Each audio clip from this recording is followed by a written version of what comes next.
Saudara-saudari terkasih dalam Kristus, hari ini Kamis 19 Mei 2022 dalam pekan kelima Paskah.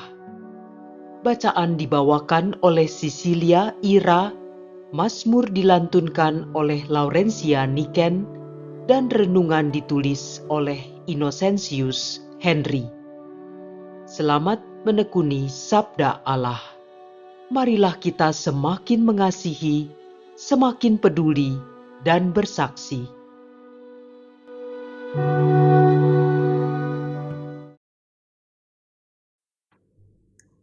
Bacaan dari Kisah Para Rasul, bab 15, ayat 7 sampai dengan ayat 21.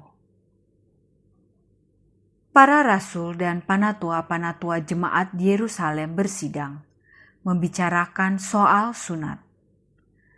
Sesudah beberapa waktu lamanya berlangsung tukar pikiran, berdirilah Petrus dan berkata kepada para rasul serta penatua-panatua, "Saudara-saudara, kamu tahu bahwa telah sejak semula Allah memilih aku dari antara kamu, supaya dengan perantaraan mulutku, bangsa-bangsa lain mendengar berita Injil dan menjadi percaya. Dan Allah yang mengenal hati manusia telah menyatakan kehendaknya untuk menerima mereka, sebab Ia mengaruniakan Roh Kudus juga kepada mereka, sama seperti kepada kita. Allah sama sekali tidak mengadakan perbedaan antara kita dengan mereka, sesudah Ia menyucikan hati mereka oleh iman. Kalau demikian, mengapa kamu mau mencobai Allah dengan meletakkan pada tengkuk murid-murid itu suatu kuk yang tidak dapat dipikul, baik oleh nenek moyang kita maupun oleh kita sendiri? Sebaliknya, kita percaya bahwa oleh kasih karunia Tuhan Yesus Kristus, kita akan beroleh keselamatan sama seperti mereka juga. Maka diamlah seluruh umat itu. Lalu mereka mendengarkan Paulus dan Barnabas menceritakan segala tanda dan mukjizat yang dilakukan Allah dengan perantaraan mereka di tengah-tengah bangsa-bangsa lain. Setelah Paulus dan Barnabas selesai berbicara, berkatalah Yakobus, "Saudara-saudara, dengarkanlah aku. Simon telah menceritakan bahwa sejak semula Allah menunjukkan rahmat-Nya kepada bangsa-bangsa lain, yaitu dengan memilih suatu umat dari antara mereka bagi namanya. Hal itu sesuai dengan ucapan-ucapan para nabi seperti yang tertulis, 'Aku akan kembali dan membangunkan kembali pondok Daud yang telah roboh, dan reruntuhannya akan kubangun kembali dan akan kuteguhkan, supaya semua orang lain mencari Tuhan, juga segala bangsa yang tidak mengenal Allah yang kusebut milikku.' Demikianlah firman Tuhan yang melakukan semuanya, yang telah diketahui dari sejak semula ini. Sebab itu aku berpendapat bahwa kita tidak boleh menimbulkan kesulitan bagi mereka dari bangsa-bangsa lain yang berbalik kepada Allah.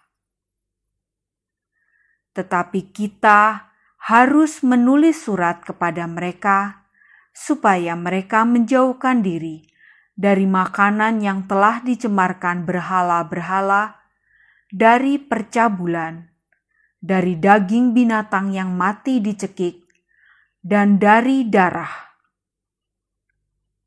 Sebab sejak zaman dahulu, hukum Musa diberitakan di tiap-tiap kota, dan sampai sekarang, hukum itu dibacakan tiap-tiap hari Sabat di rumah-rumah ibadat. Demikianlah sabda Tuhan.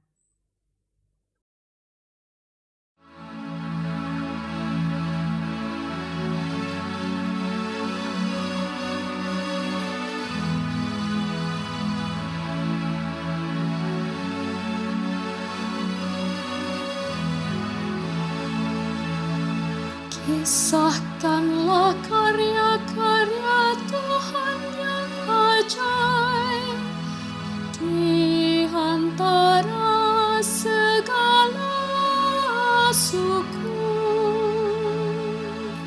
Nyanyikanlah lagu baru bagi Tuhan.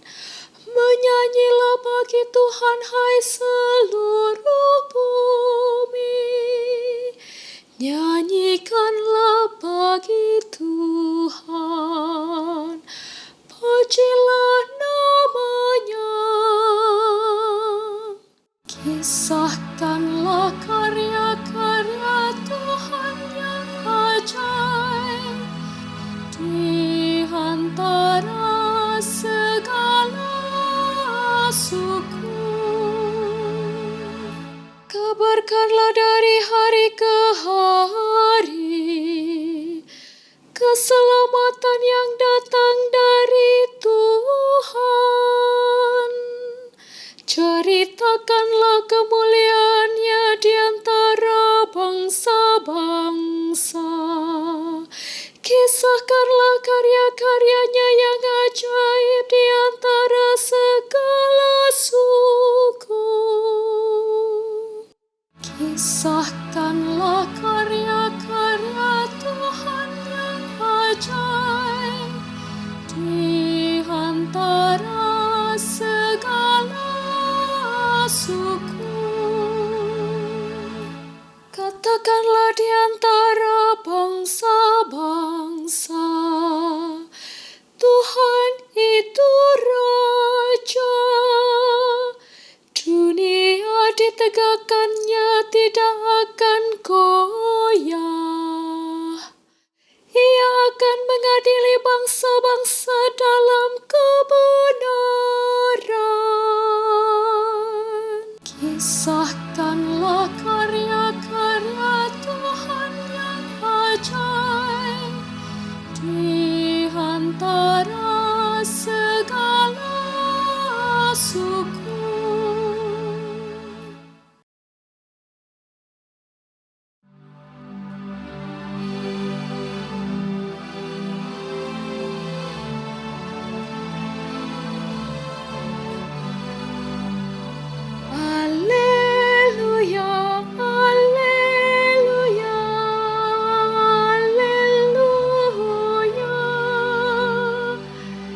Domba-dombaku mendengarkan suaraku, sabda Tuhan. Aku mengenal mereka dan mereka mengikuti aku. Haleluya, haleluya, haleluya, haleluya, haleluya, haleluya.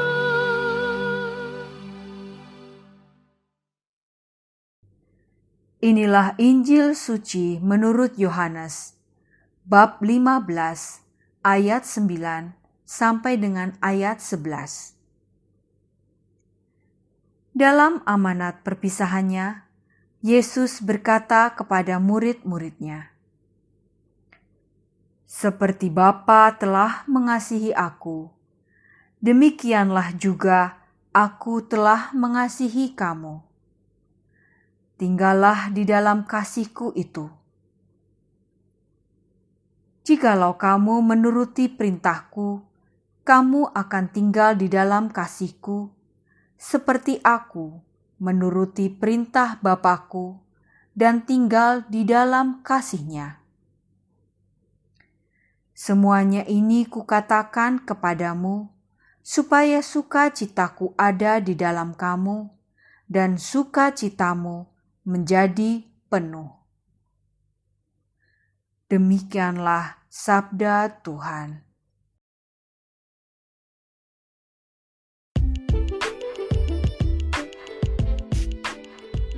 Ya, sukacita penuh. Renungan dibawakan oleh Innocentius Henry.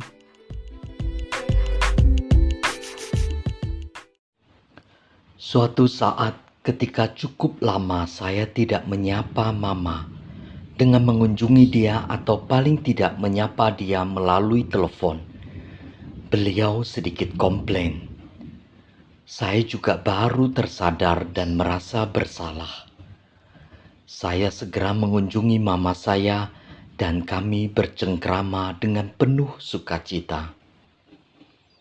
Dalam bacaan Injil kemarin, 18 Mei 2022, Yesus mengajak kita tinggal di dalam Dia seperti ranting tidak dapat hidup kalau tidak tinggal pada pokok anggur. Selain hidup, kita juga akan berbuah banyak kalau bergantung kepada pokok anggur. Hari ini melalui Injil Yohanes, Yesus kembali mengatakan bahwa jikalau kita menuruti perintah-Nya, kita akan tinggal dalam kasih-Nya, sama seperti Yesus menuruti perintah Bapa-Nya dan tinggal di dalam kasih-Nya. Selanjutnya Yesus mengatakan bahwa dengan demikian sukacitanya ada di dalam kita dan sukacita kita menjadi penuh. Apakah mungkin kita bersukacita setiap hari sepanjang waktu? Tentu bisa dan sangat mungkin apabila seperti yang dikatakan Yesus, kalau kita menuruti perintah-Nya. Sukacita bukanlah kebahagiaan di mana kita akan tergantung kepada suatu keadaan lain yang membuat kita bahagia. Misalnya, berhasil memperoleh pekerjaan yang diinginkan, anak lulus sekolah dengan baik, dan lain-lain. Sukacita berpusat kepada kasih Yesus yang kita pancarkan dalam hidup kita. Mungkin kita mengalami kemalangan dalam hidup, tapi dengan menyadari kasih Tuhan dan berserah kepada kehendak-Nya, kita pun bisa memancarkan sukacita. Itulah yang telah dilakukan oleh Santo Paulus yang mengatakan kepada jemaat di Kolose dalam Kolose 1 ayat 24. Sekarang aku bersukacita bahwa aku boleh menderita karena kamu dan menggenapkan dalam dagingku apa yang kurang pada penderitaan Kristus untuk tubuhnya, yaitu jemaat. Menyenangkan hati Mama membuat saya bersukacita. Pada saat menuruti dan melaksanakan perintah Yesus, kita akan merasakan sukacita penuh karena kita telah menyenangkan hatinya dan boleh menjadi pemenang. Santo Thomas Aquinas mengatakan bahwa no man truly has joy unless he lives in love. Tiada seorang manusia pun yang benar-benar bersukacita kecuali hidup dalam kasih. Ya Tuhan Yesus, mampukanlah kami hidup dalam kasih-Mu dan tuntunlah kami senantiasa melaksanakan kehendak-Mu agar sukacita kami menjadi penuh. Amin.